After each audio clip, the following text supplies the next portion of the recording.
Amis de TV Wallonie, bonjour. Nous sommes aujourd'hui avec un artiste, Aimé Mpané, sculpteur, peintre. Ah, bonjour. Comment vas-tu, Aimé, dans cette période? Ben, dans cette période, ça va très bien. Ça va bien pour moi. Pour moi, je vois pas. Oui, c'est un peu difficile d'une autre façon, mais dans la création, c'est une période la plus intéressante de ma vie, je crois. C'est vrai, tu continues à créer pour le moment? Pour le moment, oui, je continue toujours mon travail de création. Je continue en tant qu'artiste, puisque moi, je me suis toujours dit que je suis un artiste nomade, en quelque sorte. Donc, on peut me placer dans n'importe quel coin de la ville, dans n'importe quel endroit. Je travaillerai toujours, même si je n'ai pas de matériel, je ferai toujours quelque chose. Moi, je dis, mon atelier, c'est dans la pensée, c'est dans la tête.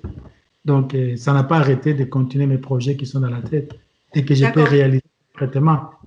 d'accord. Donc, pratiquement parlant, que fais-tu? Ben, pour l'instant, qu'est-ce que je fais le matin quand je me réveille? Ben, je suis dans mon grenier à Nivelles et là, ben, je commence soit par le dessin. Au début, comme j'avais quelques boîtes d'allumettes que j'ai coupées tous les souffles, j'ai fait des sculptures en 3D avec des allumettes. C'est vraiment un matériel que j'ai toujours utilisé, qui ne demande pas beaucoup de place ni beaucoup d'investissement. Et les après-midi, ben, je prends mon vélo, je vais découvrir la Wallonie, je vais découvrir une nouvelle, je vais découvrir Arken. Et chaque fois quand je m'arrête, quand je suis cristallisé devant un détail, devant un paysage, soit devant les vaches, je dessine énormément. Et quand je rentre dans mon atelier, je continue à dessiner, à faire des travaux, des dessins aussi. Donc, c'est un moment très intéressant où je redécouvre la nature. Tu es un artiste renommé, tu as exposé au musée d'Orsay à Paris, tu exposes aux États-Unis. Est-ce qu'il y a eu des contrats qui se sont annulés pour toi? Comment ça s'est passé, pratiquement parlant, avec les contrats que tu avais au moment du début du confinement? Mais ça, c'est vraiment très stressant. C'est le seul côté qui est un peu trop dur avec le confinement. Puisque j'avais des projets qui étaient en cours, qui étaient arrêtés, tu avais des projets d'exposition qu'on préparait, et tout a été reporté. On ne sait plus quelle date on va encore avoir des expositions. Et c'est des galeries non plus qui ne fonctionnent plus. C'est très dur, ce côté-là un peu économique, c'est très, très dur. Mais étant artiste, on a habitué à vivre avec le minimum. Cela n'empêche pas de continuer à créer. Oui, quand tu dis en étant artiste, on a l'habitude de travailler ou de vivre avec le minimum, tu peux expliquer un petit peu? Puisque tu ne sais pas quand les rentrées vont arriver. Tantôt tu vends, tu peux passer 2 mois, 3 mois, tu ne vends pas. Et puis du coup, dans un mois, tu vends et tu retrouves des commandes. C'est... Donc on est habitué. Pour moi, c'est un peu habituel. C'est juste le rythme qui a été cassé, qui n'est pas gai. Pour connaître un petit peu qui tu es, donc au niveau de la sculpture, tu travailles surtout sur quelle matière?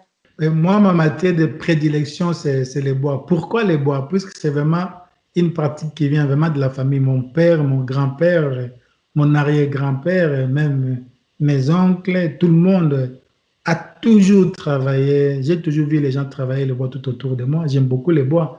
Et donc, tout petit, ben, j'ai vécu à Kananga ou en tant qu'un jeune enfant en Afrique, dans un village où tu n'as pas accès à toute cette société de consommation occidentale telle que des jouets, tu n'as pas la télévision, tu n'as rien. Donc on avait appris à fabriquer nos propres jouets avec des matériaux de récupération, tout comme avec la nature. Et donc on travaillait la terre, on travaillait les bambous, les bois, et en inventant ses propres outils, je faisais un travail d'art. Et puis après, on est allé vivre à Kinshasa, qui est la capitale de Congo, de la République démocratique du Congo. Et là, par contre, ben, j'ai été inscrit dans une académie. C'est là où j'ai appris aussi la sculpture, tout en travaillant aussi en même temps dans l'atelier de mon père. Et oui, j'ai vécu avec la peinture à Kinshasa, où la peinture qui était tout un peu stéréotypée, plein de clichés. Arrivant en Belgique en 94, c'est là où j'ai eu quand même un vrai choc par rapport à tout ce passé colonial et tout ce qui s'accrochent à la vie contemporaine et où tu vois quand même pas mal cette inconscience, cette inconscience culturelle, cet inconscient, oui, qui garde encore cette mémoire coloniale sans qu'on s'en rende compte, tu vois.